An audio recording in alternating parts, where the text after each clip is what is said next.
Соревнования еще не открыты официально, а на арене физкультурно-спортивного комплекса «Атлант» уже кипят борцовские страсти. Поединки идут между спортсменами из нашего региона и соседних республик России. 14-летний Фарид Джабаров в синем трико – восходящая звезда азербайджанской вольной борьбы, двукратный чемпион республики среди школьников. Здесь он положил очередное золото в личную копилку. Хочу быть олимпийским чемпионом. Хочу быть олимпийским чемпионом. Фарид слабо владеет русским языком. Пообщаться с победителем нам помог журналист, писатель и переводчик с азербайджанского князь Гурбанов. Ну, он говорит, что его страна – это страна борцов. Великих борцов, говорит. И поэтому он хотел бы брать с них пример, равняться на них. И также попасть в историю спорта вольной борьбы Азербайджанской республики. Соревнования проводит специализированная детско-юношеская спортивная школа Олимпийского резерва Пыть-Яха при поддержке партии «Единая Россия». Местное отделение ЛДПР, фирма «Экатон», еще 4 организации и 1 индивидуальный предприниматель оказали спонсорскую помощь турниру. Сюда же пришли и представители власти.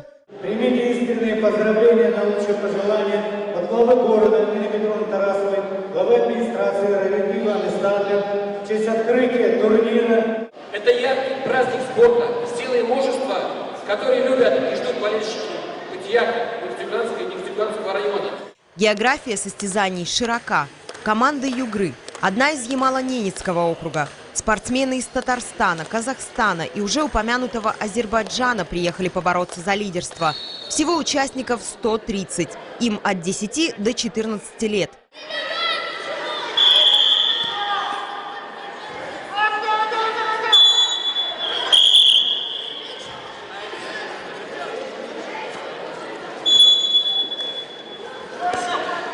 А вот и главная персона турнира Элданис Тахиров. Первый тренер по вольной борьбе в Пыть-Яхе.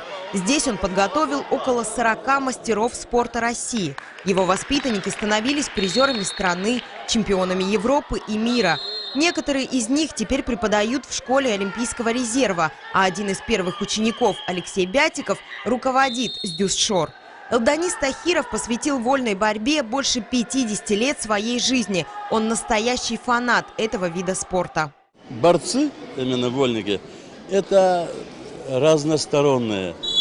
Борьба вольная развивает все мужчин, да, я имею в виду, они и баскетболисты, и теннисисты, и футболисты, и умеют бороться дзюдо, самбо, все.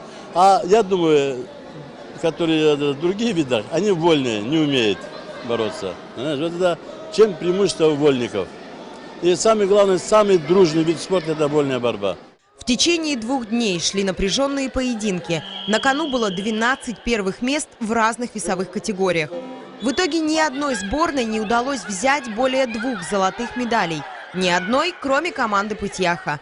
Воспитанники школы Олимпийского резерва завоевали 4 золотых. Они не просто улучшили свои предыдущие результаты, они сделали подарок основателю вольной борьбы в нашем городе.